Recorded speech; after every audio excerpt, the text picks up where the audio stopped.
पाकिस्तान के social media पर इस वक्त एक ऐसी वीडियो वायरल है जिसको शेयर करते हुए ये दावा किया जा रहा है कि पाकिस्तान इंटरनेशनल एयरलाइन का पायलट पेशावर जाने वाली फ्लाइट को गलती से कराची ले आया है। सोशल मीडिया पर इस वीडियो को बार बार शेयर किया जा रहा है और जहां सार्फिन पीआईए की कारकर्दगी पर सवाल उठा रहे हैं, वहीं कुछ लोग दिलचस्प मीम्स भी शेयर कर रहे हैं। लेकिन क्या वाकई पीआईए की फ्लाइट गलती से अपनी असल मंजिल के बजाय कहीं और लैंड कर गई है?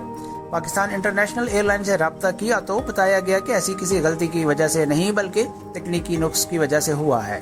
पीआईए के पब्लिक अफेयर्स के जनरल मैनेजर अब्दुल्ला हफीज ने बताया कि मज़कूरा परवाज PK 248 दुबई था पेशावर जा रही थी, मगर दौरान परवाज एक तकनीकी नुक्स की वजह से जहाज का रुख कराची की जानिब मोड़ा गया, जो पीआईए का इंजीनियरिंग हब है।